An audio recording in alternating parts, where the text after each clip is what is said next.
6 games, 1 point separating both teams over the course of those 6, but 3 points ending the Philadelphia 76ers season in this Game 6 of the Round 1 matchup against the New York Knicks, falling on Thursday night, 118-115. Welcome to the PHLY Sixers postgame podcast here for the final time of the 23-24 season.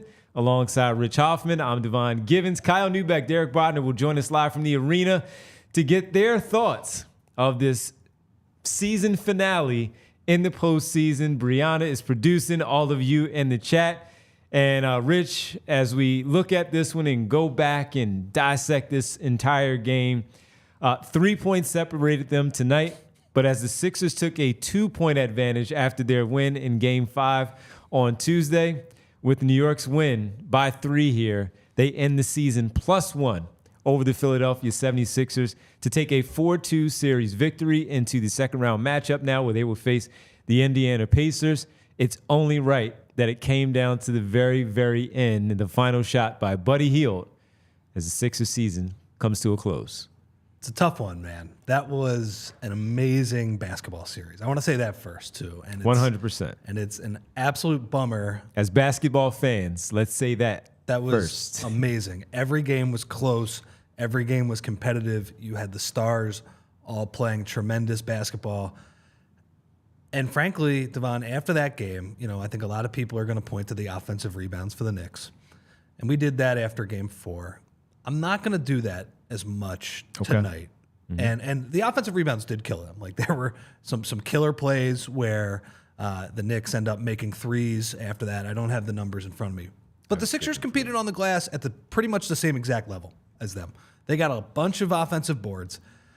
And, man, the Sixers are a little bit older and a little bit smaller than the Knicks, too, and a little more unathletic, too. So it's just one of these games where I have these two dueling thoughts, where we've seen some absolute stinkers from this team. Like Game 7, Boston last year, even Game 6, Miami the year before, right, with Harden.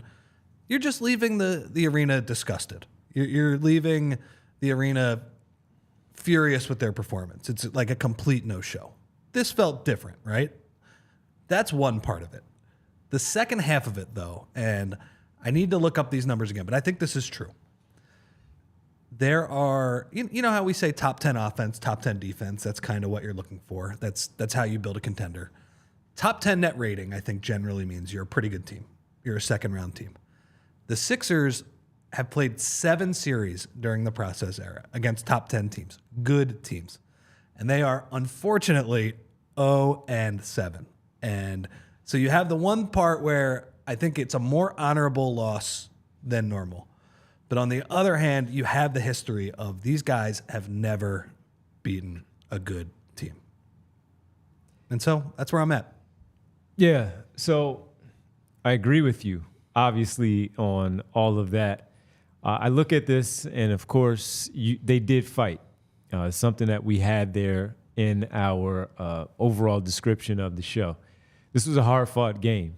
And even though they got down by 22 points in the first half, this game started to take that turn as it did because that's what happened in every single game where both teams fought and fought hard.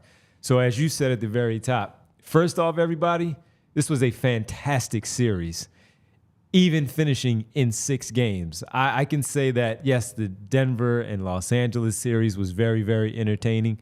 I understand that we are here, so maybe I'm a little more biased and certainly more invested in this one.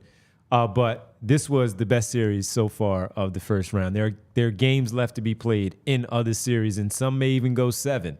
But for me, this was the best. It's a classic. And it's exactly why. Being down 22, coming back and fighting, taking the lead, going up by 10 in the third, to have New York flip it again on its head, where Philadelphia has to then fight back from an 8-point deficit, a 7-point deficit, to tie it at the very end. Give themselves an opportunity to have Josh Hart, a hometown guy, hometown hero, the best shot you could probably ask for outside of Mitchell Robinson or Isaiah Hartenstein shooting a three-pointer. I get that it's open, but it's the guy you want shooting. It's the guy that you want shooting that basketball. So for it to end this way, as you said, they're the older team. They fought tooth and nail to try to extend themselves to a 7-game series. And even if they did, we were already having conversations of, if they do get to the next round, are they going to have anything left? Because the big fella just simply, how much more can he give you with that knee, the Bell's palsy news that we got? How much more can he fight and get through this one? We're not accustomed to this basketball team finishing the season in the first round. But the way things played out with Embiid's 29 games missed, other players missing so many more games, them falling in the standings, and quite frankly, the Eastern Conference becoming a little more better than we expected, with some of the other teams pushing their way to the top, including the New York Knicks, who we thought would be good, but second seed good. Didn't know that. For them to fight this way, to get to this Game 6 where they were down 3-1 and thinking that they probably were going to lose in Game 5, and you need a miracle from Tyrese Maxey in that game, I'm not as ticked off as I thought I would be by their performance. There are things to be ticked off in the game to discuss as we go, but not only are we talking about the ending of this season, but also the ending of this game and how it played out for them to close it out in a Game 6. Yeah, and honestly, I thought, what do you think? Midway through the first quarter, I thought, oh man, we're gonna have to light these guys on fire after the game, right? Yeah. Where's your effort? Where's your energy? Why is this looking like, once again, a Boston Celtics Game 7 from last season? It didn't happen that way. They came back. They fought. And that Buddy Hield second quarter it's too bad that this cannot be. You can't call it the Buddy Hield game when you lose. No. He missed the shot at the end. But that was one of the more improbable quarters ever. You have Joel he was so good from the post, just picking apart the Knicks defense, creating open threes. It was a great game. And they fell up short. But I'm with you. I am happy that they gave us the Maxey, comeback in Game 5. Tyrese struggled tonight. I do think we can get we're going to get to that, the officiating and all those things. But he struggled. He had some really bad mistakes on defense. Not a good game from him. It's fine. Go max him out. Go give him all the money. It's fine.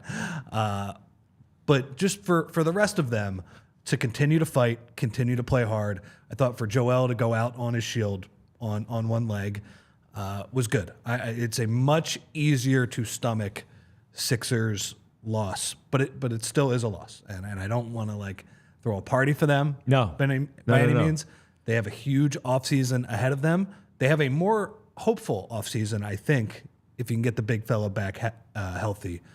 But it's conflicting emotions right now, I would say, where I think I'm proud of these guys' effort, even some of the guys who came over late in the season, Kyle Lowry, 38 years old, giving you effort. I know he struggled as the series went on. But how much was he really going to give you over the course of 6 games, consistently every game giving you that? He wasn't. And this team was not going to win a championship tomorrow, too. No. That is the other element of this season, right? The Sixers were an unlucky team this season. And you could make the argument, and I will, that they lost this series on, February 1st, whenever Embiid got hurt in San Francisco when they were playing the Warriors, or whenever. It was Indiana the game before, whatever. Whenever that meniscus deal actually happened, that is when the season ended, right? And his whole offseason has to be about, I think, slimming down. Literally doesn't need to work on basketball. Just what can I do to carry less weight and make my joints, my lower body, decrease the pounding, just try everything you can to stay healthy. But they had a lot of stuff go against them, man. Maxey gets that concussion and they lose a bunch of games, right? 4 games and they lose the tiebreakers on the last day, right? Where you might be the 6th seed. You might be the 6th seed, and you might have killed the Bucks. And the thing that's a bummer about this is I feel this was a second round quality series.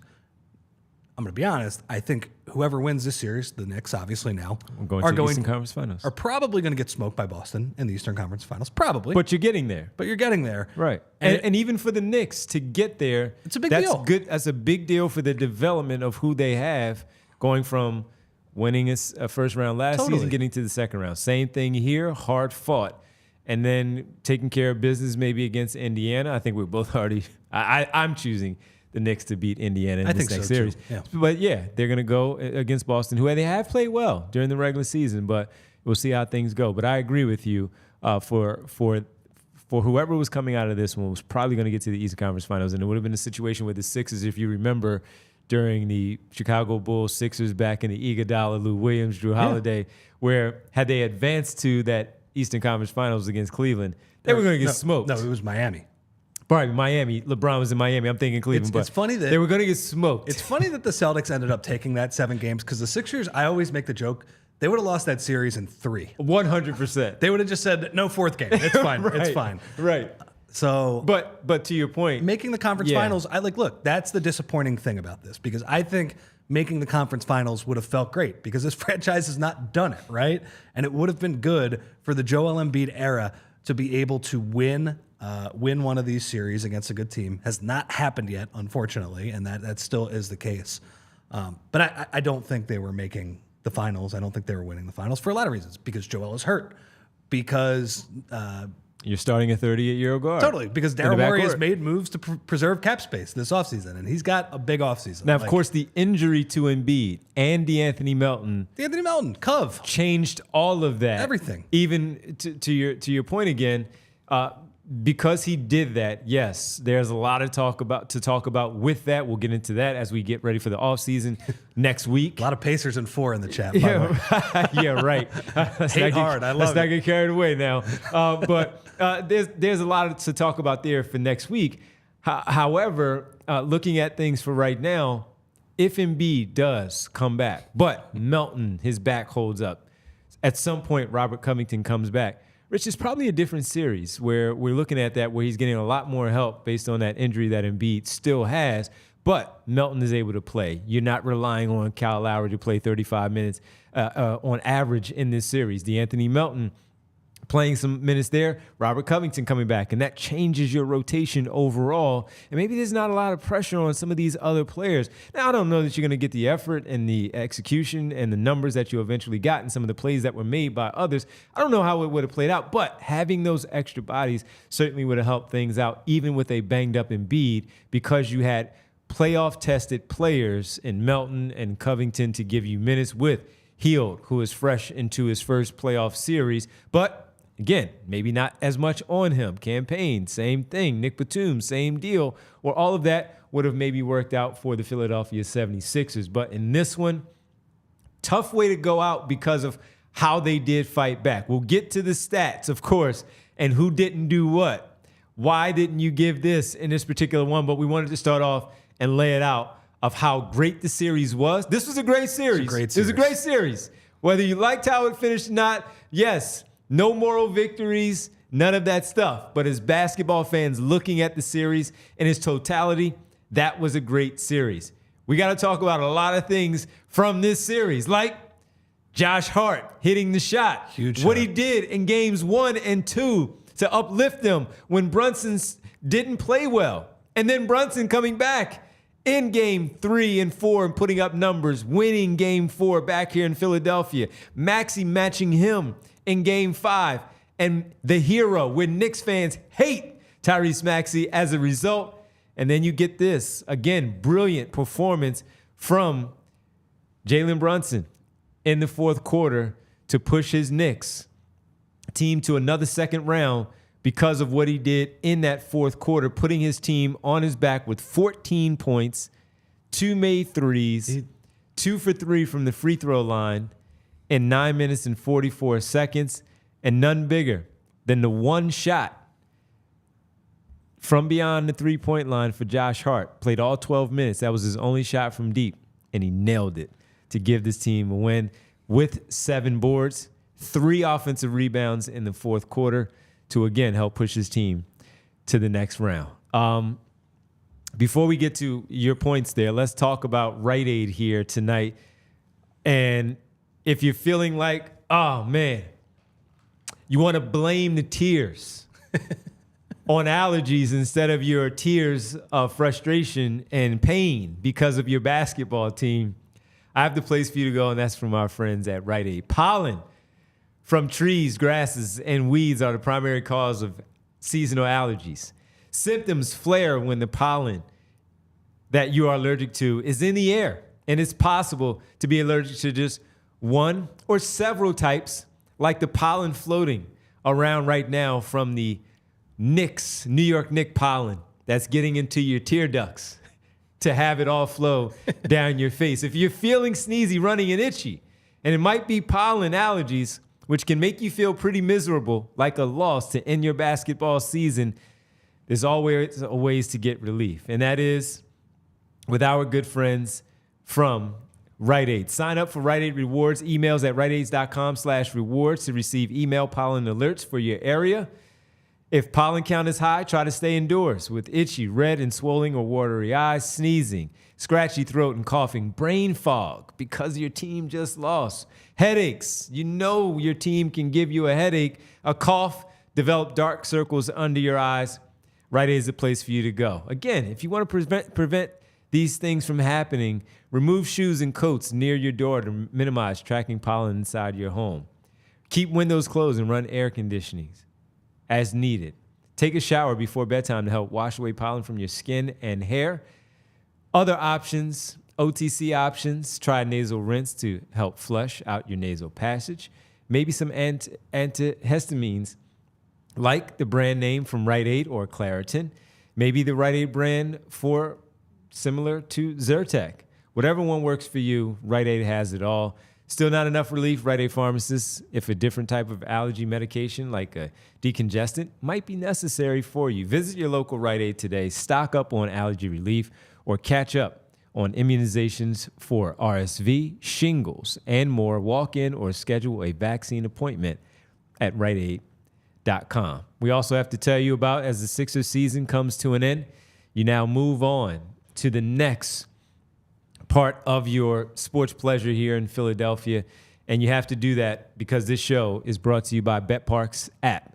Get in the zone with BetParks Sportsbook app as you get ready for the baseball season to push forward a little bit more here as you get into your baseball team who has a MLB best 21 games so far through 32, and they come back home after a pretty good road trip where they handled themselves really well. So you can go to BetParks Sportsbook app to get involved with the baseball season a little bit more as you focus more there. But if you feel like you have a pretty good hold on the rest of the basketball playoffs, like New York getting ready to take on Indiana, or you like Oklahoma City, Minnesota, out west, maybe even Denver, BetParks Sportsbook app is the place for you. Win big all-day action with all-day action.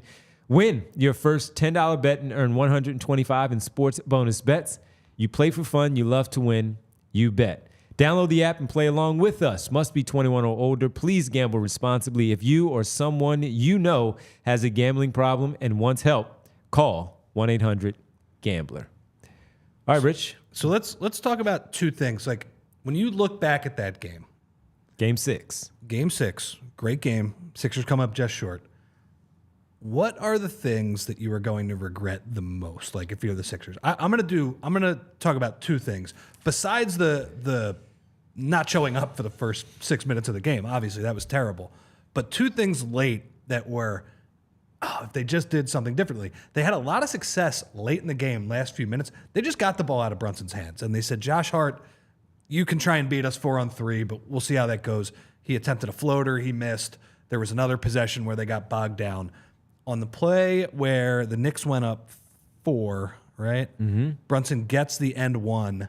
They did not get that double on him, and he gets Oubre on his back and scores. That's one of them. The other one we were talking about late in the game, when the Knicks are passing the ball around trying to kill clock, I think the Sixers had a chance to foul Josh Hart again. They had what they needed. Certainly did. And I need to see the replay again, but obviously from the under the basket angle, it looked like Kelly Oubre just stopped for some reason there. I mean, he can't tackle him because that would be an intentional foul, but you can do anything short of tackling him. Yeah. And that's tough because I'm not sure if Josh Hart, even though he makes the big three, I think that's a little easier for him. You know, he could just fire that right away and make that shot. We've seen him miss a bunch of free throws late in this series. And if they get him on the line instead of DiVincenzo and then Brunson, Knicks go 4 for 4 there, give him credit. I don't know. Maybe the Sixers have a chance. One thing for me down the stretch, to your point of what happened there in that fourth quarter, Knicks win it by 3, 35-32, again a +1. When the series comes to an end to take a 4-2 win to move on to the second round, I'm going to go on the offensive end here. After trailing already and the way things went, you had a pretty good run in the fourth quarter where Buddy Hield played 9-17 overall. Tobias Harris played 254, and he was in there in the end. Maybe it's for rebounding, whatever it might have been. But when you had the hot hand and you already brought in Buddy Hield a little bit too late, Nic Batum played all 12. I think I would have gone elsewhere. Kyle Lowry did not play, so I'm not looking at Kyle Lowry. But I wouldn't have gone with the closing lineup of having Tobias Harris in that final 5. That one was tough. Yeah. Well, He did get a shot off. He was 0 for 1, and Kelly Oubre did offensive rebound. It was 2. Oubre got the rebound there. But I also saw him pass up a shot late there where it took more time off the clock, and it made it a tougher opportunity for the Sixers to get a good look at the basket. So that was one. And defensively, that's the one for me. The Josh Hart non-foul by Oubre. Well, we're yelling, me, you, and Bree are yelling, what the hell are you doing? What are you thinking? Oubre, foul him. Foul him. That's the guy. Don't let the ball get back to, I think it was DiVincenzo got it, yeah. who got the ball. Tyrese Maxey tipped it on the cross-court pass that then goes over to the other side, then back to the middle where Josh Hart had it. You foul there.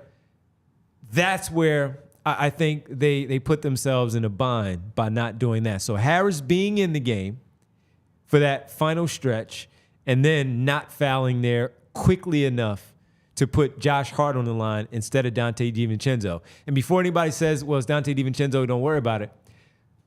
Josh Hart, though, is a 79, 80% free throw shooter. But at that point, he had not been to the line. I'm sending him to the line. Yeah, me too. And that's where I agree with you, and that's my issue there late. Could there be a more fitting end to the Tobias Harris error in Philadelphia? Bring it, man. It is over. There's no way they will bring him back. He finishes with a goose egg. 0 points in 29 minutes, 0 of 2 from the field. I will say, like, they weren't running a lot of offense through him in this game. But the issue is you have a guy who's making $39 million who is meant to score, and the Sixers say, we can't really run offense through you. So even if I don't want to be only a box score watcher and say, oh, he had 0 points, because that really wasn't his role in this game. The problem is that is his role. His role is like to be a complete decoy, and he has had one of the worst contract years ever. I mean, there was a play, Devon, in the first half when he had a fast break and Brunson was trailing. And it was like when Tobias is normal, when he was just like normal overpaid Tobias, like he's putting Brunson in the basket there. He's Euro stepping around him and finishing. He just dribbled it out at that point, you know? And they scored, but it didn't need to come to that. I know. It didn't need to come to that because I'm sitting there, I'm watching it, and I'm saying to the person next to me, you know, as we're watching from our press seats, go at him. He's smaller than you. He has the ability to take the charge, yes, but you go at him and get this bucket. He was so mechanical. So mechanical. On that play that Brunson knew he was going to go Euro step in transition. You don't even need a scouting report to figure that out. You just remember your recall from playing against him the other, what was this, game number 9? The other 8 times this season that you know what he was going to do. And then he gave the ball up. And I think someone knocked down a three-pointer. But to your point, I would have preferred for him to get that bucket because maybe that would have given him the confidence to do something going forward in that quarter, and maybe that would have helped them along the way. Because we will get to Maxey and him not doing enough here. He did get off 18 shots, though, where Tobias Harris got off two on the night. I'm seeing a bunch of chats where people are saying how much money does zombie Troy Weaver, I don't even know if he's the one making the decision now, throw at Tobias Harris. I'll be very curious. I think he's lost a ton of money. He lost a ton of money, but he's still probably going to get somewhere between 15 and 20. Yeah, I think that's probably true, just with the rising cap and, frankly, and if it's Detroit, the dearth of good free agents. I think it will be Detroit. Tobias is not coming back, okay? Like, they're not going to bring I saw his dad, too, pregame. Right before I was getting ready to go to my seat, I saw his dad walking, and I'm sitting there like... I didn't say anything to him. It was just more of shaking my head on this one, man. Shaking my head. Yeah. 2 points, man. Now, we gave him his praise, gave him his credit for what he did in Game 5. He was not involved offensively because it didn't call for it. But there was a time in the third quarter where it probably should have called for it, and he wasn't there. Why? Who's this, Tobias? Mm-hmm. I just think he's the way he plays, Devon, is like it's just not really a part of team basketball. Like it just feels like even Embiid and Maxey, there is an element of they play off the other players on the team, and it just feels like he just, for whatever reason, is in his own world. And I thought that was the case for the most part when he was better than he was this year too, where he just doesn't have like the basketball IQ, the instincts, the game. Like you said, he looked stiff on that Euro step, and he has looked physically stiff and older for most of this year. But he got old fast. His processing speed is just not at the level you need it to be, and it's certainly not at the level you need it to be if you're a role guy, if you're a 3-and-D catch-and-shoot guy, somebody who's got to make quick decisions when they swing it to the weak side. Like, I think one of the interesting things about this game, man, it changed in the second quarter when they start posting Embiid up on the left block. And for the first time all series, Buddy Hield is the guy in that weak side corner. And obviously, Buddy Hield has not shot the ball well for most of the series. But when you have him going, because that's not Tobias, because that's not Oubre, who plays hard, but again, like not the greatest shooter in the world. It's not Lowry. It made such a difference. And I just think Tobias they tried to, once they got the other stars, once they got Harden, once Maxey's ascension happened, once Simmons left, they tried to move him into a role player role, and he just is not equipped to do that. And it's like, look, it's one of the worst contracts of all time, but it's over. But it's over. So all time. But but as you say that, one of the worst contracts of all time, he was part of 5 playoff appearances or 6, because he was here for when he got here via the trade, he was here for the Toronto series. So 6. Playoff series. And as you said, 0 for 7 overall, 0 for 6 for him beyond the second round. Some of them are part of that. He is a part of that. The Game 6, where he only took 3 shots against Boston last year. They were up 3-2. That game called for somebody else to step up. He did not. Game 7, did not play well in that one. Here, he gave you the Game 5 in a closeout situation that was very good, but you needed to follow that one up. He made a really good pass to Buddy Hield by splitting the defense in the second quarter, finding the hot hand in the corner. I give him the credit there for making that pass, but also you can look at that one saying you weren't aggressive enough once you split it. It was just you and Oubre against one guy. You take that. No, he went to the corner for Buddy Hield. Hot hand, fine, he bailed him out, knocked that shot down. You got to find more. In 29 minutes, you got to find him more than 2 shots. You're not Kyle Lowry, who's 38. Nic Batum found a way. You're not Kyle Lowry on a buyout. Right, exactly. He fought and did what he could. You give him that. Nic Batum gave you 7 shots. Like Campaign gave you 8. Totally. And it was 2 for 8, 2 for 6. You can yell at Campaign for some questionable shot attempts, but he took them. You only gave 2 in this particular game. Goose eggs the rest of the way. No 3-point attempts, no free throws, no offensive rebounds, 4 boards. And that's it in 29 minutes and 20 seconds. It's just like... So a fitting way to end his time in a 76ers uniform. It's just like, even if I can rationalize that he did make some okay plays off the ball and he hustled for some balls, but he lost. There was a loose ball that Anunoby got that I believe ended up in a bucket that we were looking at it is saying, just not that great at it. And And look, if we get to the level where I'm trying to like rationalize it a little bit, a 2-shot performance, and just because I kind of don't expect that much from him, that's not an excuse, right? And it's, look, the Tobias Harris contract has been a huge team building roadblock for a long time. Like, you only get so much money in the NBA. Like, unless you draft somebody like Stop sign. Yeah, somebody like what Maxey. it was. And some of this series boils down to the fact that Jalen Brunson's contract is incredibly team friendly. Unbelievable. And please max that guy in a couple years, Knicks, and actually pay him. Like, you know, they have he's going to be an All-NBA player this year. They have one more year of him, you know, at this cheap number, but that is a huge reason why the Knicks have a little bit more depth, right? And the Sixers they have Tobias Harris. And so now that's not the case. Daryl Morey, make some use of this cap space this offseason, you know?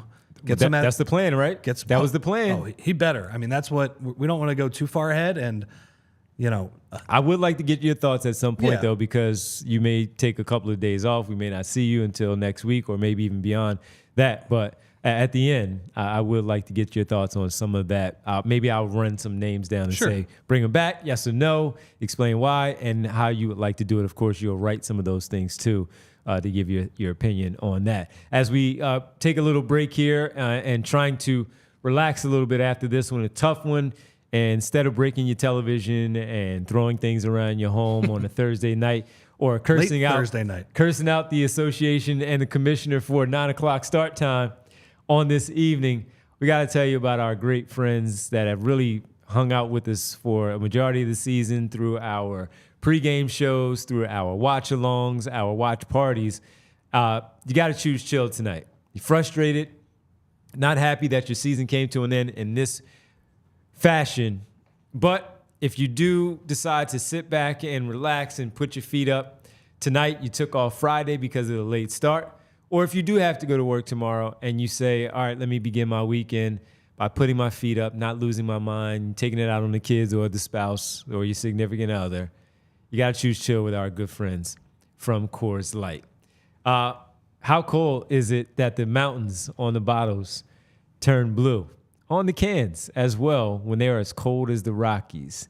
You embrace the chill mindset and then reach for a cold Coors Light after a tough loss like tonight. When the mountain turns blue, it's as cold as the Rockies. Coors Light is cold lagered, cold filtered, and cold packaged for a smoother finish. So in a lot of these nights where the 76ers have won, 76ers have lost, we've asked many of you to get a cold Coors Light, look for that Rocky Mountain turning blue, and choosing chill. And this is the perfect time to ask you to do so after suffering such a tough defeat and your season finishing the way that it did. When you embrace the chill mindset, it's a good time to choose chill and crack open a cold Coors Light. Coors Light is mountain cold refreshment, crisp and refreshing as the Colorado Rockies, not the baseball team, the Colorado Rockies on that can. Make the most out of the times that you choose chill. Choose Coors Light. Get Coors Light delivered straight to your door with Instacart by going to CoorsLight.com/PHLY basketball. Celebrate responsibly. Coors Brewing Company, Golden, Colorado. And as you get ready for the end of the basketball season, I have to tell you that it's time to shift your focus a little bit to baseball. Here in Philadelphia, you have the best record in all of baseball right now. And if you're looking to join your fellow baseball fans at the park in South Philadelphia, you got to go to Game Time to get some of those tickets. Game Time is an authorized ticket marketplace of Major League Baseball, which makes getting tickets faster and easier. Prices on the Game Time app actually go down the closer it gets to the first pitch. So if you feel like, all right, 6:45 or 6:47, 6:40, whatever weird start time they might have for you in South Philadelphia, I'm going to wait till about 6:30 as I'm driving down to the ballpark. And then I'm going to check my Game Time app, because with killer last-minute deals, all-in prices, views from your seat, and their lowest price guarantee, Game Time takes the guesswork out of buying MLB tickets. And baseball team coming back here to Philadelphia. They're ready. They're ready to come back home after being on the road for some time now, but they represented. They did really well out on the road, but now they're in the confines of their home. You saw 2 of their star players at the arena tonight for the basketball game. They were the bell ringers. Well, they get ready to host San Francisco, beginning the weekend series with them. And if you decide you want to go see that team, you go ahead down. Last-minute tickets again, flash deals, zone deals, easy to find and buy MLB tickets. And for every kind of event in your area, lowest price guarantee, event cancellation protection, job loss protection as well. Your purchase is covered by Game Time ticket coverage with the most flexible customer service policy in the ticketing industry. Take the guesswork out of buying MLB tickets with Game Time. Download the Game Time app, create an account, and use code PHLY for $20 off of your first purchase. Terms apply. Again, create an account and redeem code PHLY for $20 off. Download Game Time today. Last minute tickets, lowest price, guaranteed. All right, let's talk about Embiid. Let's get to him. So he finishes tonight with 39 points, 12 of 25 from the field, 13 of 13 from the line, 13 boards, 2 assists. I think that assist number is misleading because he created so many threes with hockey assists and just puncturing the Knicks defense. I'll say this. He's going to get a lot of crap because that's the way of the world, right? And I mentioned the stat that the Sixers are 0-7 against top 10 net rating teams in the playoffs. They have never beaten a good team. And he's been the only one here for all of that, right? And he's the best player. And to some degree, I get that, right? But I am happy that I thought he went out on his shield in this one, where at the end of last game, he was gassed. He was turning the ball over like crazy.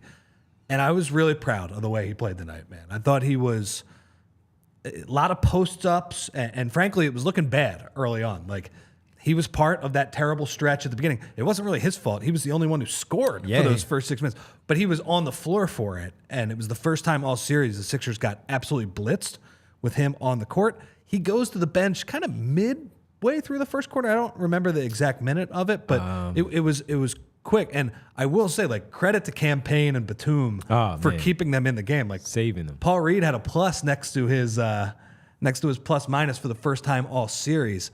But it wasn't really Paul Reed doing that. 401 Reed in for Embiid. Yeah, and he like limped to the locker room. And, you know, sometimes he goes to the locker room and that's just what he's going to do to go get treatment or whatever. But it didn't look good, right? There was a lot of stuff going on. And I just thought he did a really good job in the post of just dissecting the defense, right? If it was single coverage, he got to the hook shot. He took, what do you make, like 2 or 3 hook shots tonight too? And he about 3 of them, 3 or 4. Yeah. And he made them this time. So that was good. That's cool because that's the shot he's not that good at. And I think that is a nice counter in the future for these guys who are, you know, like the guys that lean on him, whether it's like Al Horford or Hartenstein, the guys that have enough strength when his mobility is limited. Now, in a normal series, like, he wouldn't go to that hook shot, right? I cannot emphasize this enough, where his knee, like, he would be driving by Hartenstein and Robinson and dunking on them if he was healthy. 2 months ago, he's doing that. He can't do that right now. Yep. And I give him a lot of credit for finding a way and gutting through it. Was it a perfect performance? No, and people are going to point out the fourth quarter, I do think he got a little bit grifty in the kind of the early fourth. Like, he tried a couple of those Euro steps. He was trying to get all those points back in those buckets, yeah. So that was a tough little stretch. But overall, like, considering what he's dealing with, like, the guy can't move. And Devon, frankly, like, I wanted the Sixers to keep going on because I wanted them to have this experience. I think making the conference finals is a lot of experience. The one benefit of losing is, like, that guy's knee is completely messed up. He needs a month or 2 off. And the whole goal is, like, can you get him back to normal?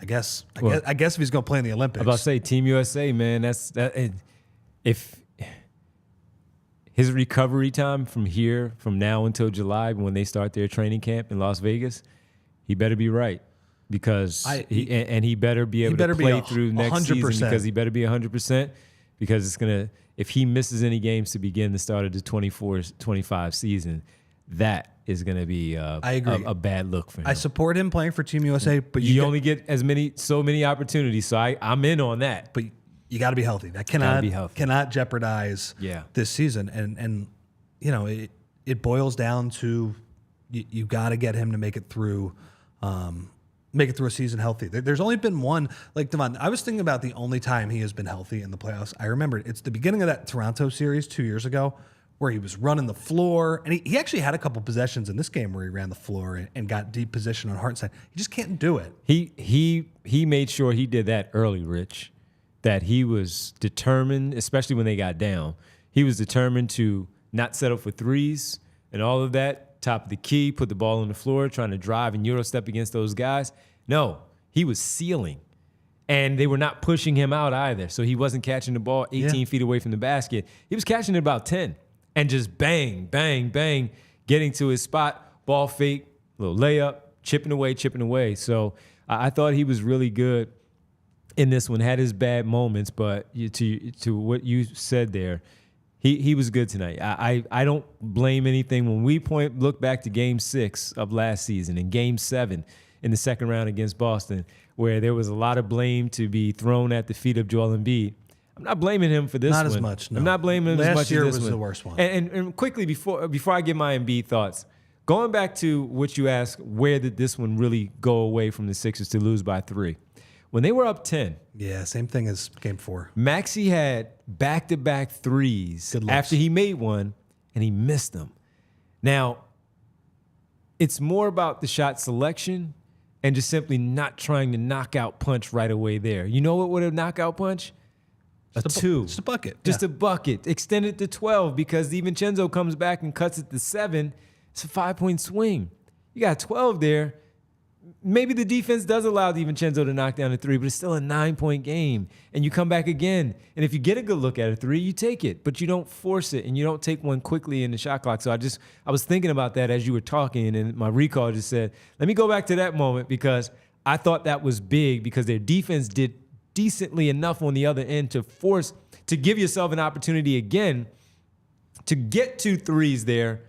But I thought he forced those threes, or forced one of those threes where I felt like he could have at least had an opportunity for 2.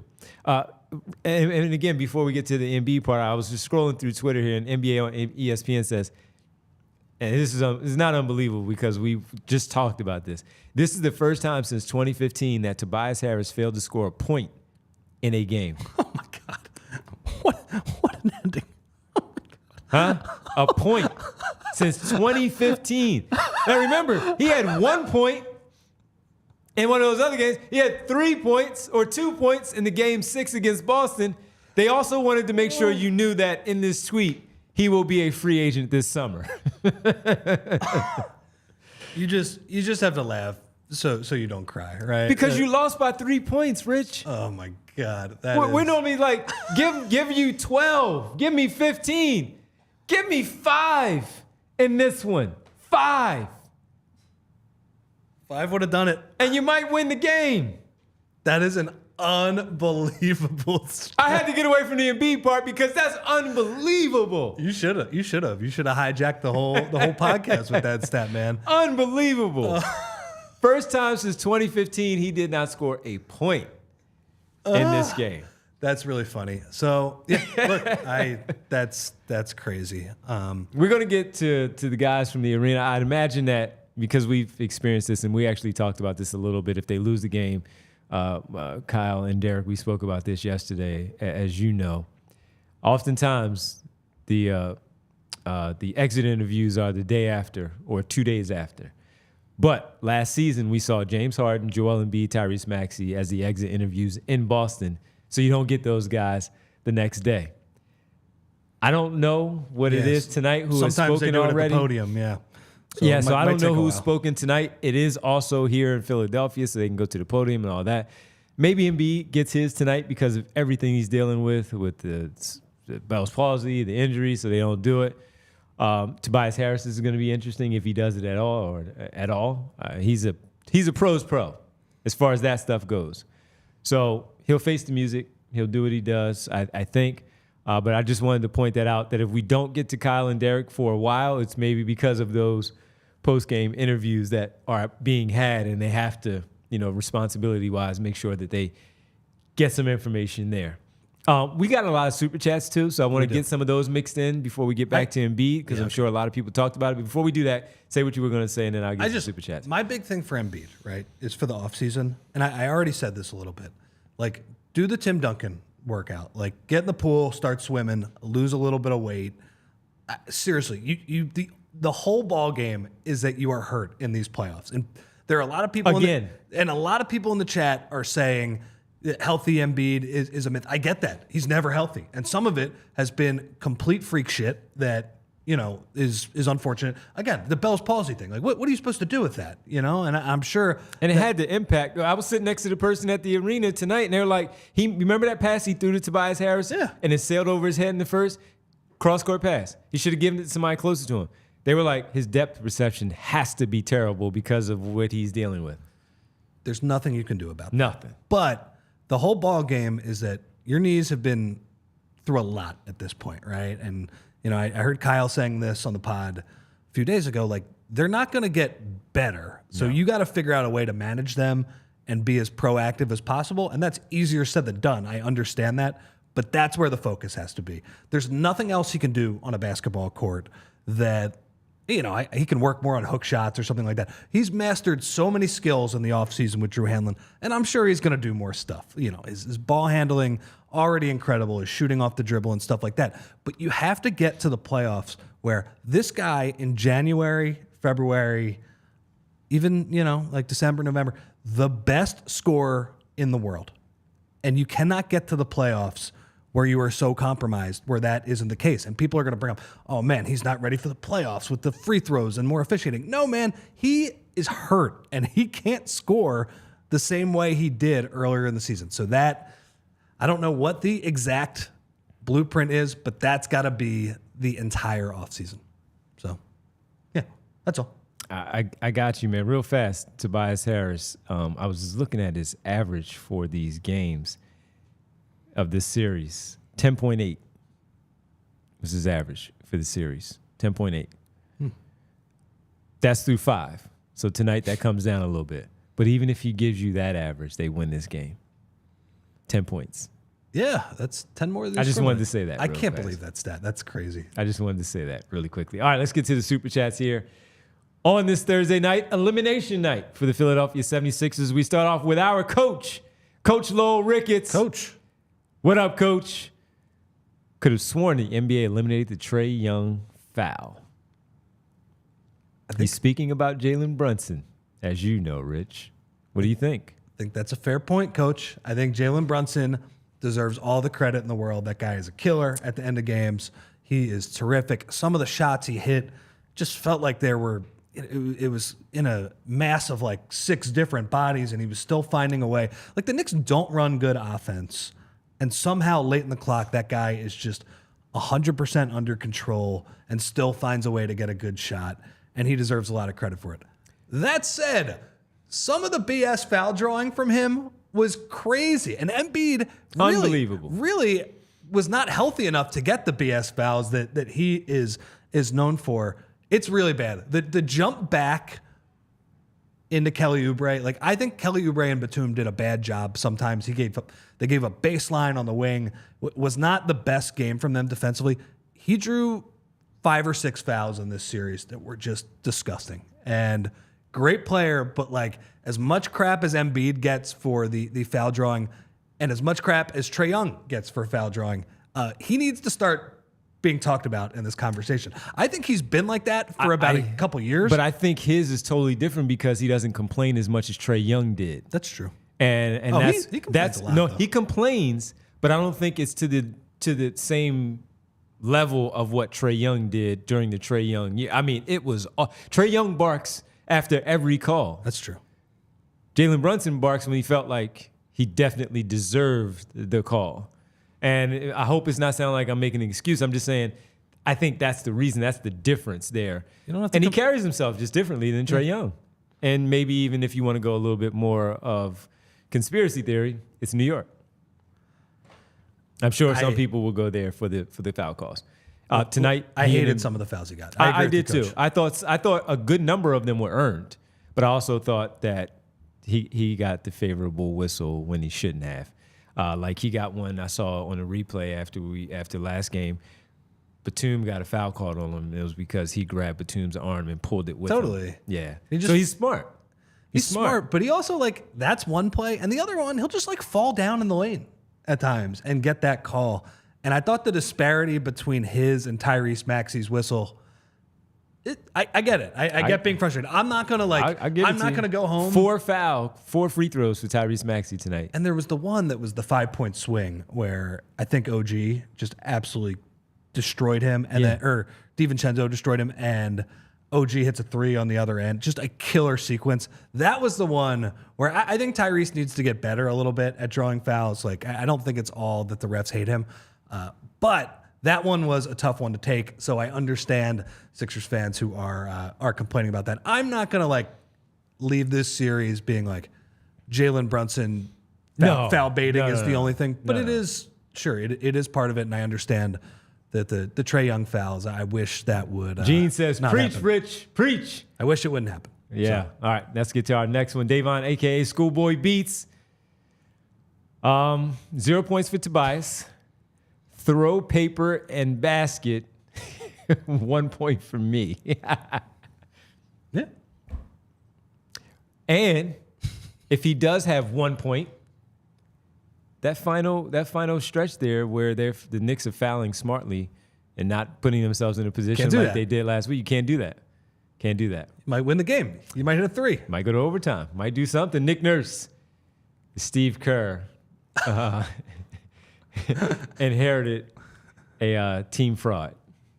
So I don't think that's true. I think it's funny, though. It's funny, but funny. I actually like Nick Nurse. Yeah. He wasn't great. But also, like we said, man, he did some things where Joel Embiid missed 29 games. Yeah. Tyrese Maxey missed 4 in a tough stretch where you lose to Brooklyn and Memphis. Tyrese Maxey might have won you 2 of those games. Those are winnable games. You have Tobias Harris, who you're trying to fit him in and keep him involved. It doesn't work. Trying to fit Buddy Hield in. Kyle Lowry comes in. DeAnthony Melton ends up with a back that keeps him on the shelf for the majority of the second half of the season. Not available for you really in the playoffs. Someone asked me, I believe they asked, what do I give him as a grade? And I said incomplete. This was a few weeks ago, but it was more incomplete because of those things. And he still got him to 47 wins. Yeah, and look, I think Nick Nurse, when Joel was healthy this year, they were one of the best teams in the league. Did the best job of any coach that has coached the Sixers. Now, they did a terrible job when he was not healthy, but some of that is roster construction both ways, right? Not his fault. I think he deserves credit. I think Joel deserves probably most of the credit for this, and Maxey in kind of fostering that 2-man game and getting them to play off each other. Let's see more of that next year. I have 2 things for Nick Nurse, because, again, I don't really think this was a coaching series loss, and it is kind of refreshing after all the Doc Rivers years that the fan base, for the most part, and by the way, calling him an inherited team fraud, I support your right to do that. Don't get me wrong. Sure. But it is nice that it's not as big of a deal this year. I have 2 things off the top of my head that Nick Nurse has to get a little bit better at next year. Playing shorthanded without Joel. Now, hopefully he'll have better players to do that. Because he will miss games. Yeah. Well, and that's part of the plan to keep him healthy for sure. 100%. And number 2, slightly less, this is a small thing, slightly less emotional challenges, Nick. You did not like his challenges. No. We watched a lot of basketball games together, folks. Rich did not like a lot of his challenges, and I agree with you. I haven't liked a lot of his challenges all year. And I know. And it feels like he just gets so mad. I know. He tries. Anyway, I know. Those are 2 small things. Nick Nurse, I'm happy that he's the Sixers coach. I think you can win with him. Yeah, I'm good with Nick Nurse. I'm perfectly fine with Nick Nurse. All right, let's get to our next one here. I'm not going to repeat the title of the name because Kyle doesn't like it, so I'm not going to say it. But thank you for the super chat. All right, let's see. Joe gives you defense, rebounds, dishes when he is, off on offense. Maxey gives you offense when he's 0. I think he's 0 when he's off.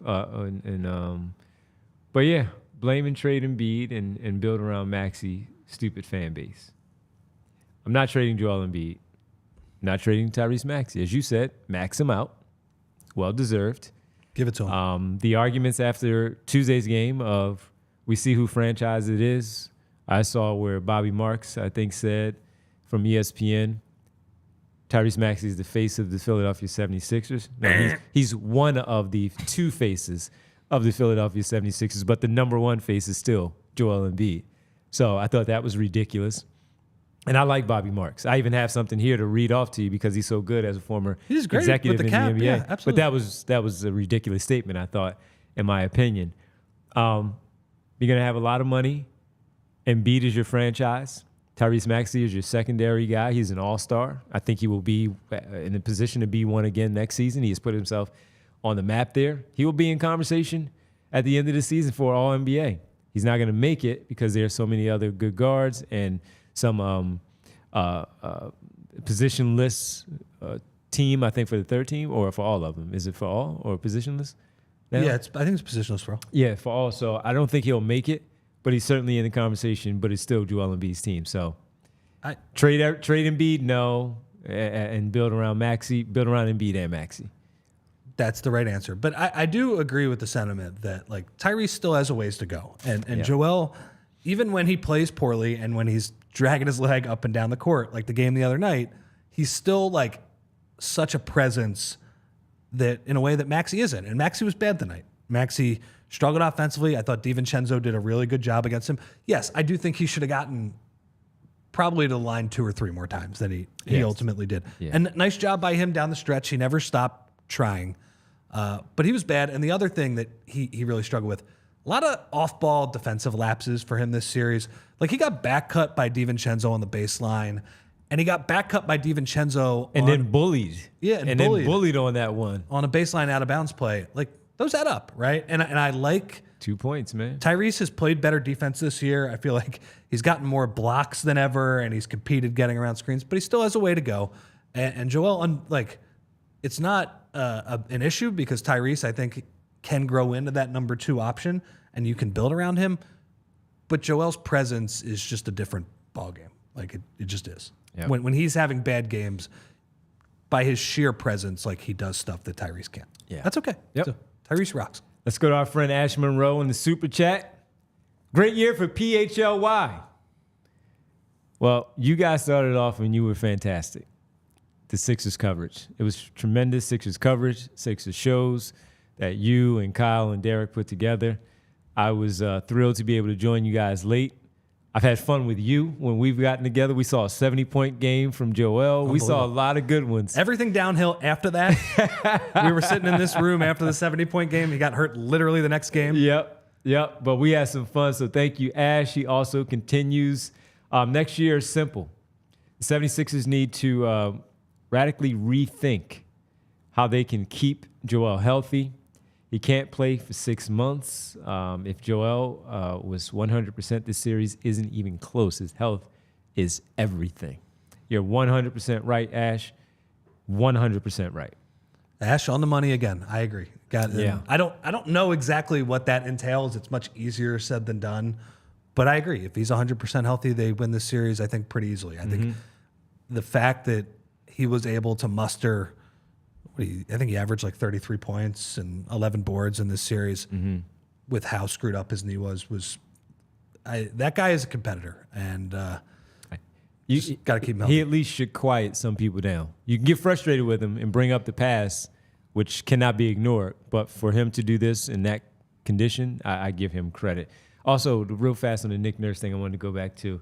The only thing I would challenge him on in this series, and even going forward, as you mentioned, he played Ricky and KJ Martin during the regular season because he had to.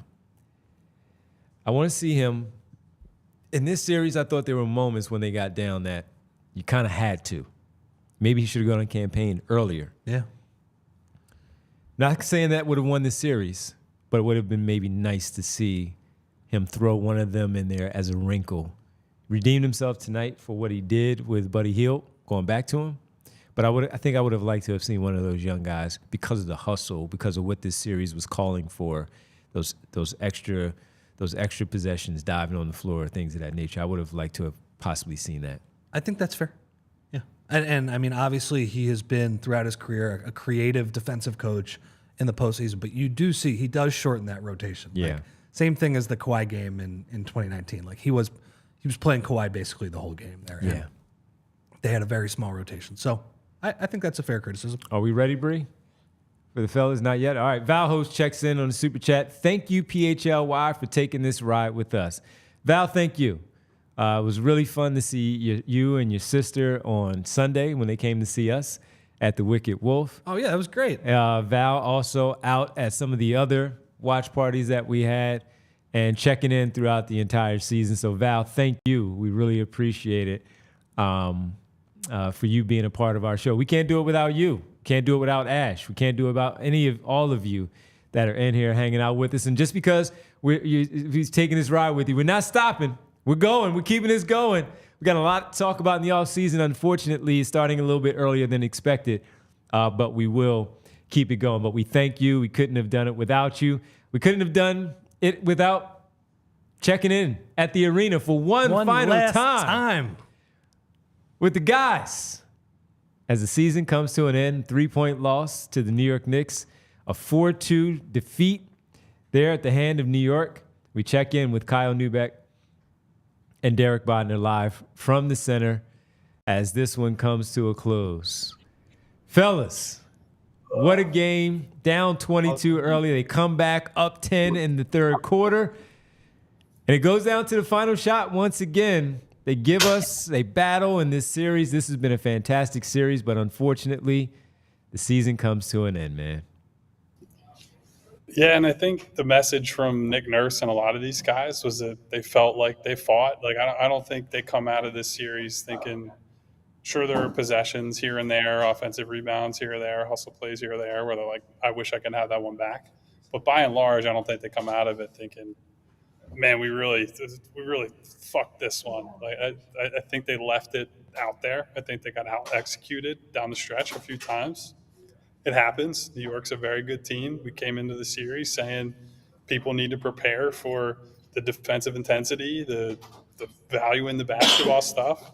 And just so happened that Tyrese Maxey played pretty poorly tonight after a huge game the other night. And I think ultimately that's the difference. And I'm not going to sit here and kill him for that after he saved the season on the road in Game 5. It's just, it's the growing pains of, ascending towards stardom. I think he has arrived there, certainly.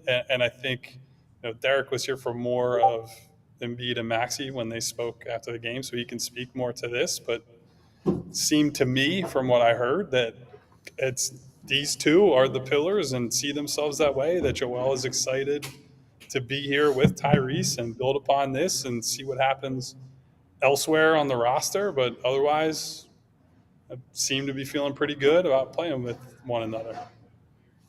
Well, I guess I will ask Derek that because, guys, we have seen some shit with this team over the years. We have seen some doozies of playoff exits.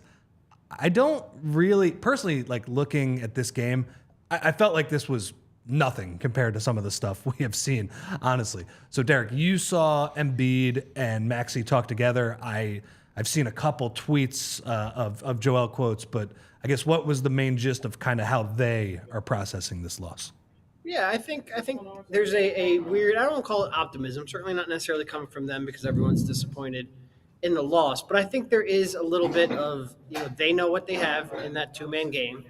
They referenced the cap space that they have and the flexibility. Joel even started talking about flexibility and draft picks and, all the picks to trade and all the players who might ask for trades, not players by name specifically, but that there will be players who will ask for trades, things of that sort.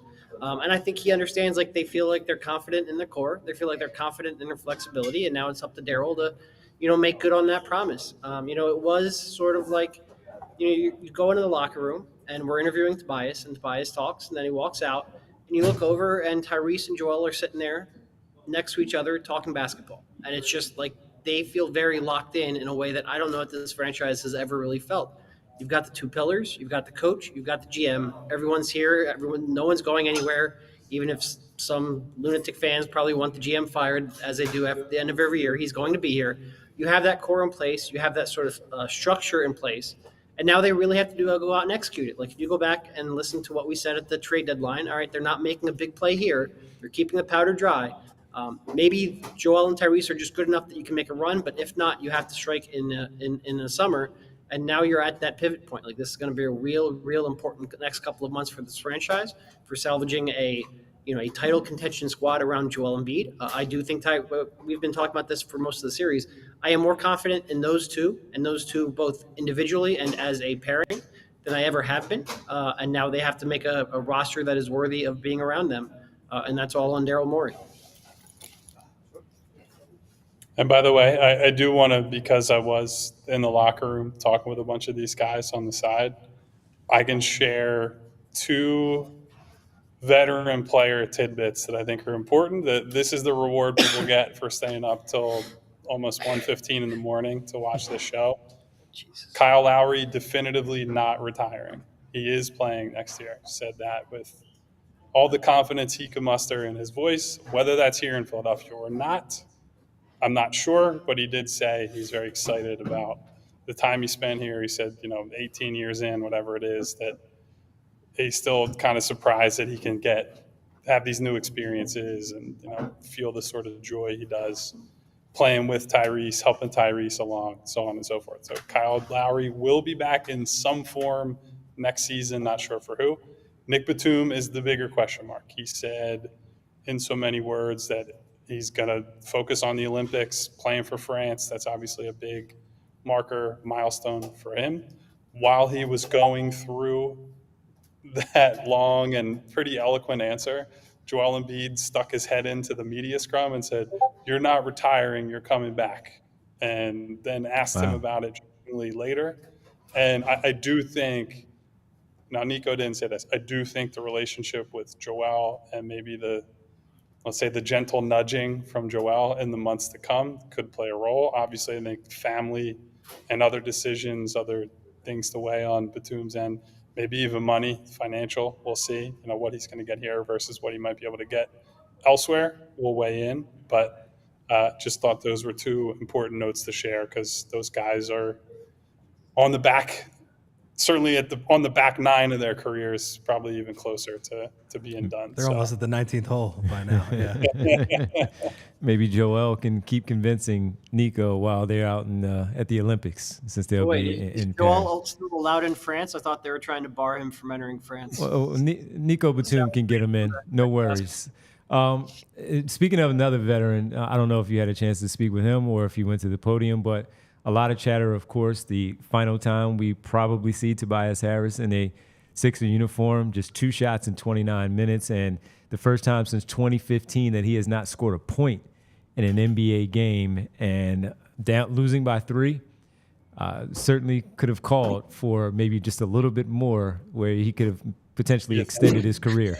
Yeah, I think where he could have extended his Sixer career at least for one more game.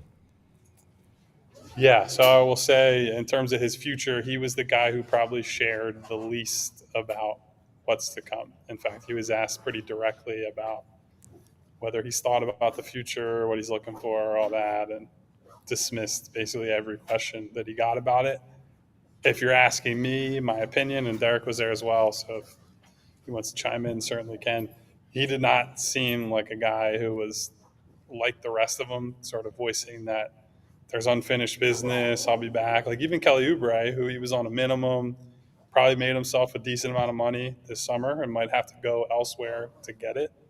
But he specifically used the phrase unfinished business and talked about how Nick Nurse was a rock star, were his words, and that felt like he grew here and that there were things he can do to prove his game, whereas Tobias was focused on the season and tonight, and that was kind of it. So, read into that what you will, but I won't say it's a fitting end. Like even to your point, Devon, not like he has a lot of scoreless games. He's had some subpar games, Tobias, not many like that. But I could see on social, feel it in the arena, that there are a lot of people ready for him to go. And I think at this point, based on how the second half of the season played out and his clear discomfort at times in the role he's playing, I think it's probably going to be better for everybody to start fresh, move on, and put somebody else in that spot. I guess just because you guys were in the arena, I want your reaction to Buddy Hield drops the ball on his first touch and then turns it over right away. And a lot of people on Twitter were like, get him off the court. Like, this guy doesn't belong here. And like, I didn't say that, but I also understand the urgency of this type of game. What was the reaction? I mean, that second quarter was bonkers how crazy it was. What was it like in there? Yeah, certainly the crowd chanting "Buddy, Buddy, Buddy" was not on my bingo card coming into this game. But look, he gave them a huge lift. And frankly, it was just the fact that you could stick him in the corner and they would pay for doubling off of him. That just completely changed that game in that second quarter. They really needed that scoring punch. They really needed that threat of a shot. It does make you wonder, like, if they had gotten a little more time to play alongside Joel Embiid, if Nick Nurse, quite frankly, just staggered the rotations a little bit more. I felt like Buddy wasn't tied to Joel as much as I thought Buddy would be. I still think there's a chance those two could develop some kind of chemistry. I don't know what that means in the summer. I don't know what that means, what I'd be comfortable giving for a long-term deal. But that shot is still, I think, when he has a chance to set himself and catch, that shot is still valuable. And I think you saw that in the second quarter. And it was like, that was a real jolt of energy. That was a real, like I said, the crowd chanting Buddy like that threw me off guard. But they needed every one of those threes, and they needed that spacing, because it really was like they were throwing two at Maxey so consistently. And Joel Embiid was getting doubled and making the right passes in game 5 as well. And shots just weren't going in. For those shots to finally go in, it just forced New York to adjust, and it really opened things up. I mean, you saw, and Buddy wasn't even in the game for most of the third quarter, but you saw New York go, one-on-one against Joel in the third quarter, and he cooked. He had 16 there in the third quarter, in large part because he was just getting easy one-on-one post-ups. Tyrese even joked that he was going through to a jump hook that you never saw him really use before. But when you give Joel Embiid one-on-one, even when he's playing at 60% capacity, he's going to cook you more often than not. And that shot going in just caused a lot of hesitation in that defense, and they took advantage of that. All right, fellas. Final post game of the season. Devon, I heard Devon say, "I'm tired. Get me out of here." Derek, I haven't said this in a while. I'm hungry, man. I'm hungry on the late night, but no, it's been fun. We had a lot of people thanking PHLY, Ash Monroe, Valho, so many people saying thank you because of the coverage that you guys have been providing, not only during the postseason, but throughout the entirety of the regular season. So I wanted to make sure I shared that with you tonight. I understand we'll be back tomorrow at 2:30, but because they threw it out there tonight, I wanted to make sure we threw that up to you. Great job as always, fellas. It's great to work with you, great to work with Rich, and we'll be back tomorrow at 2:30. Sucks that it comes to an end this early because we're used to it middle of May, maybe even a little deeper into the 20s of May, and not May 3rd, May 2nd, the final game of the season. So, guys, get home safe, be cool, guys, and we'll talk to you tomorrow. We have about 100 shows to do before they play another game of basketball, so you better get creative because we got a lot of work to do this summer. I'll be ready. Brother, we got Nuggets fans in here giving super chats because I'm so in their head from 3 months ago that they're still crying about it. Oh, man. Oh, you fucking loser. I do want to say, by the way, on the way out, because you did say we got some shout-outs. We got 500-plus people in here at 1:20 in the morning on the East Coast hanging out with you guys and with us. This is obviously the first year we did this. Devon and Rich, as you're complimenting us, you guys being there allows us to be here because we know we can trust you guys to deliver the sort of basketball commentary, analysis, all that the people want and the people value. So shout out to our gang in the studio. Shout out to super producer Bree. Shout out to all the crabby Nuggets fans in the chat, but more specifically, shout out all our people who are riding with us every single day and have all season. As Derek said, we got a long off season ahead, so plenty to talk about between now and July 1st, July 4th, whenever the major fireworks happen. We shall see. But get home safe. You guys get one of these. Oh, yeah. Give me that bell, baby. And choose chill while you're at it when you get home.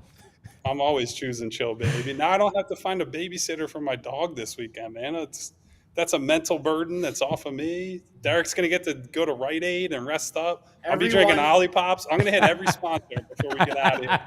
I'm the company man of company men. Oh, you got it, man. Hey, we'll see you tomorrow at 2:30, guys. Get home safe. Thanks so much. Make sure you go read their work, their post-game work for the final time, at least post-game work at PHLY.com. Thanks, Kyle and Derek, live from the arena.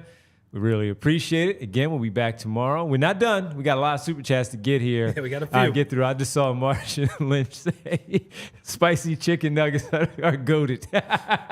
Yes, I am hungry. Martian Lynch, 33. All right, you're a fraud. Let's get there. Maxey and Embiid have been in wars with the Celtics for years, but Brunson gets all the calls. The NBA is fixed. You a fraud as a fan. I get it. New York, baby. New York. I get it. Also says, how can a new Jack like Brunson get Jordan calls? You a fraud as a fan. I get it. New York, baby. Bootzilla. What up, Boots? Nick was dealt a bad hand, starting with the Harden mess, Embiid, Melton, hurt. This year is a throwaway year for Nick. I wouldn't say it's a throwaway because, again, he had them in it. And he did do some really good things to get to 47. A lot of that, of course, Embiid coming back. They're going to 8-game winning streak, 9-game winning streak to close the season. He had them in games here in this series against New York. I do think with the moves that they could potentially make, having a full season with Embiid and Maxey, even though Embiid missed 29 games, you already know what you can do with those two.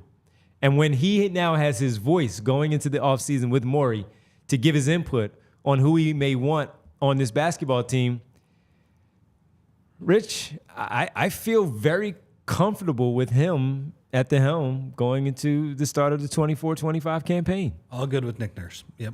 And I look, it's like you said, not a throwaway year, but they had so much terrible stuff happen this year. Yeah. That and he mentioned it in there, Embiid, Melton, for sure. This team was not going to make the finals. So he's got work to do. We need to see him win. Like, again, come on, they have not beaten a good team in a playoff series. Nick Nurse, part of the reason is he is here when they have the personnel to do it. He's got to be a big part of getting them over that hump. But I would pick him over a lot of coaches. So would I. Thank you, Boots. We really appreciate that one. Martian Lynch 33 says, y'all done for the year too? No more content? Hey, man, Monday through Friday, right here. No more post games, no more weekends. It's Monday through Friday. We don't know the time yet. We think it's still going to be 2:30, but definitely, Martian, Monday through Friday. We're not going anywhere. You may see us take a vacation from time to time, but we'll be here. We might be on the road together during the off season. We better be going to Las Vegas, Summer League, all that fun stuff. You know, maybe something else. You never know, but we will be here. And we hope that you're still sticking around with us as we start off the off-season conversation. Thank you. Marcus Blackstock. Is Paul Reed an NBA player, Rich? He is an NBA player. He is an NBA player. Is he an NBA player for the Philadelphia 76ers moving forward? Time will tell. Contract is not guaranteed anymore, Devon. Yep. That is one of the ramifications of this first-round loss. He was not great in this series, but he's an NBA player. He's an NBA player, and I do like Paul Reed for who he is. Me too. He cannot be the primary backup for this basketball team. You need somebody more traditional at that 5 spot. I think he can help out. Maybe if Nick Nurse decides, hey, maybe I do want to put him at the 4 next to somebody and give you some rebounding there with a bigger lineup where he won't hurt you. And it's maybe it's more of a stretch 5 guys or something along those lines, something like that where he can help out and he can move on the perimeter, defending, and he can move his feet. I like Paul Reed. But I like Paul Reed. He was a better fit with Harden because Harden would spoon feed him those layups. He was just like a perfect pick and roll partner with him. He also is a switch big, right? That the best thing he does is create havoc on the defensive end and keep guards in front of him. And the Sixers really did not have the personnel to do that quite as much. And if Maxey is your main guy as well, it's a little bit of a tougher fit. But I think Paul Reed is an NBA player. Will it be in Philadelphia next year? I'm not sure about that. Yeah, we'll see. He did buy a nice home, so for his sake and a team like this, I hope he has an opportunity to stay. Do like Paul Reed. Chris B, he just donated. Thank you, Chris B. Thank you, Chris B. Really appreciate it. Simeon Blakely, the Sixers have to prioritize a quality backup big who could be a starter or for another team. It's been their Achilles heel for far too long. Well, that's why they brought in Andre Drummond last season, and that worked out. And then the trade presented itself, and he had to go in that deal for James Harden. If Andre Drummond was here for some of those minutes here tonight, this series, they probably win this series. Offensively, at least you hope that you can get some lobs for him. He's going to get you some offensive rebounds, give you some second chance opportunities. So if it's someone like that, or maybe some of the other names that we mentioned around the trade deadline, I agree. They do need to prioritize that. Even if you do bring Paul Reed back, someone else, it cannot be Mo Bamba. No. The only other time they did that, and Andre Drummond was a fringe starter. The only time they brought in a second starting center, that was a disaster because they paid Al Horford a ton of money, and they also thought he could play with Embiid. But yeah, you can get those fringe starting centers for $5 million, $6 million. I would like a more traditional big. The Amir Johnson types. I would like somebody who can actually rebound. That's really important. But, in fairness, like Daryl Morey, he better get some wings who can rebound and be more athletic in the offseason. Some of those 6'7" guys. Yes. Maybe a Ricky Council, coming back next year potentially if he makes the team. That's a guy that can rebound at that wing position. I feel like they have 3 guys we know are coming back next year, and it's funny. It's Embiid, it's Maxey, and it's Go Get 'Em Rick. Go Get 'Em Rick. Should we still make T-shirts for Go Get 'Em Rick? Or should we wait? Is that a little premature? Wait a little bit. It might be nice to have him for when the obvious breakout comes. He might go in the summer league and tear shit up. Oh, he definitely will. Right? He might go out there. Come on, man. The confidence he got from this year. Rick's going for 40. Yeah, at Cox Pavilion. You know it. He and Terquavion, they're gonna go in there and try to light things up. Tobias Harris checks in, rightfully so. Thanks for the $180 million. See you later, suckers. Toby, Godspeed. Take that bag and get the hell out. Davon, aka Schoolboy B's final one. Reed's Beth with Lowry and KJ nursed when Nurse used that lineup. That was the best time out there. I actually think Buddy Hield, when he had that early success, they had a synergy going there, man, where he was trusting Paul Reed, and he got some good looks at the rim. Paul Reed did with Buddy Hield on the floor. All right, man. Man, we got a lot of people. Greg MC, greatest thief. Give Tobias Harris a statue. Crazy stuff. Look, we got a lot of people. Nic Claxton is a starter, and he's going to get starter money, so he's not going to be a backup. I'm sorry, Jay to the Jungle. It's a nice name, but it's one that he's going to get starter's money. It may not be like $100 million or something like that, but he's going to get an opportunity, I believe, to start somewhere. So you're not going to get Nic Claxton. But we have plenty of time to talk about that. We're late, and I want to ask you so many. Can I just throw you a couple of names before we go? Sure. KJ Martin, yes or no? Probably not. I mean, for, like minimum type money, sure. I don't dislike KJ Martin, but I think you need, I don't know, kind of more shooting from that 4 position. Okay. Yeah. Mo Bamba, already know. No. D'Anthony Melton. If you can get him back cheaper, which I think like 1 year deal, there might be a 1 year prove it deal sort of 1 year, like $8 million. Yeah, and if he comes back and the back is feeling better, like he's gonna probably have to get surgery in the offseason, right? Like this was. You can't keep doing this. You gotta get surgery. Nightmare. You gotta get surgery, man. It was like, okay, he's gonna play for 2 games and be okay, and then it's like, oh yeah, you're not gonna see him for a couple months, and then repeat the cycle all over again. So they're gonna have to figure out like how to get that back working again.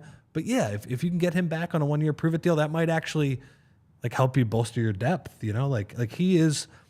I think he is a borderline starting caliber player. And if you get that for $8 million in the new CBA environment on a 1 year deal, yeah, absolutely. And I'm probably bringing him off the bench depending on what you do in the offseason. But if his bench is jacked up, then no. His back is jacked up? If his back is jacked up, then don't bring it back. I see And people they in would the know, chat saying that. Yeah. And they would know better. Yeah. They would know better. I don't know. Kelly Oubre. Yeah, for a certain price. More than a 1-year deal.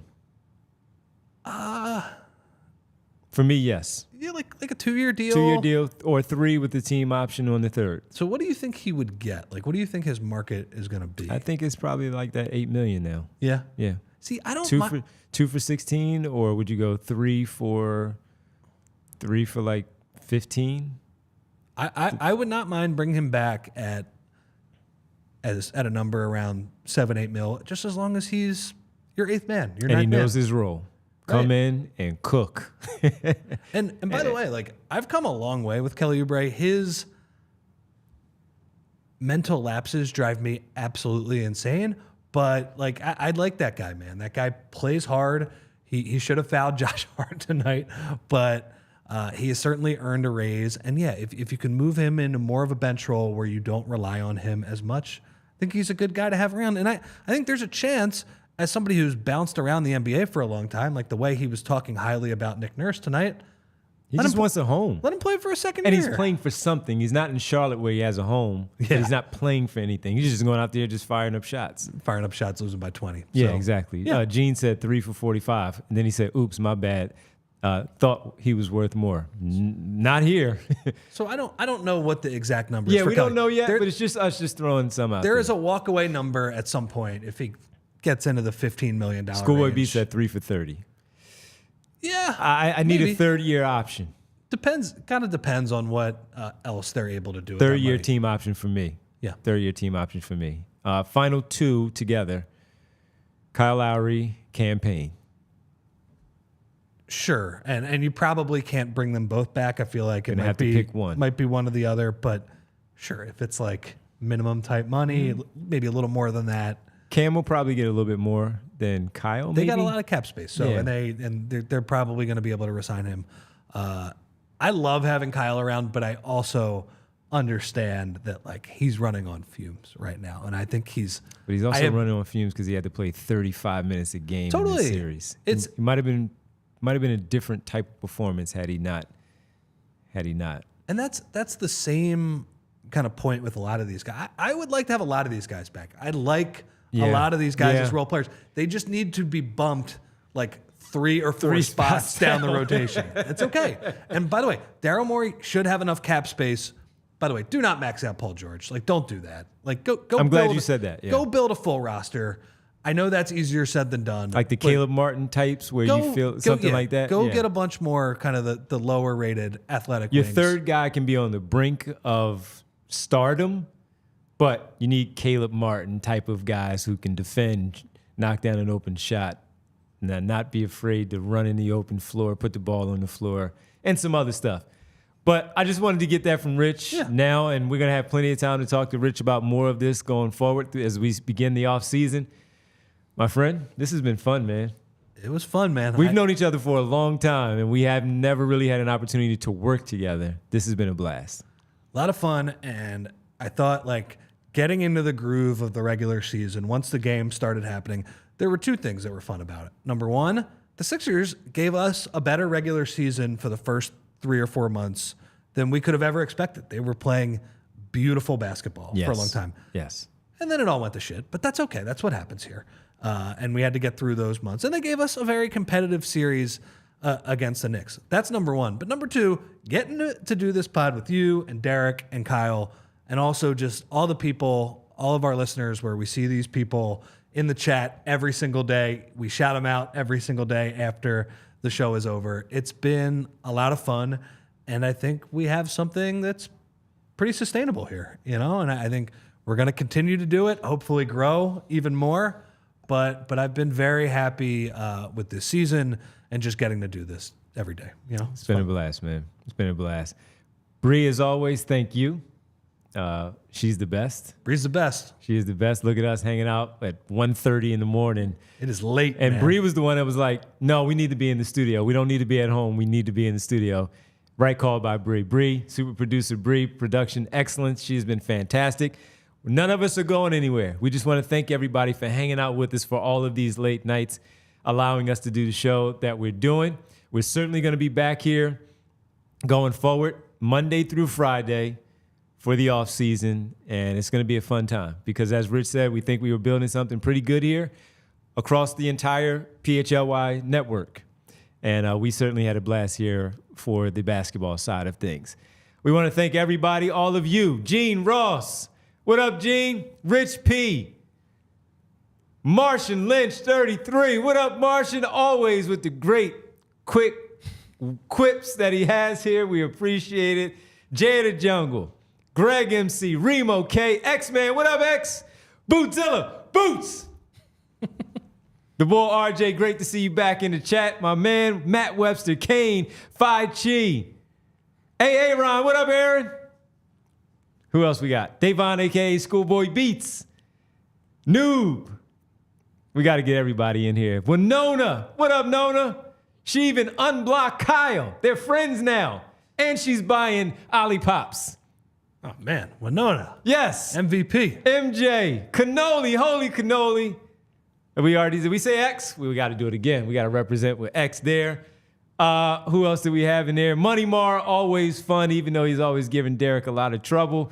It's all good. The 2-minute warning. What up, Al? The what up started with Al, and it went with everybody else and became a part of the show, and we appreciate everybody keeping it going. What up, Al? And he said, what did I tell you about Kelly O? We'll talk about him a lot more going forward.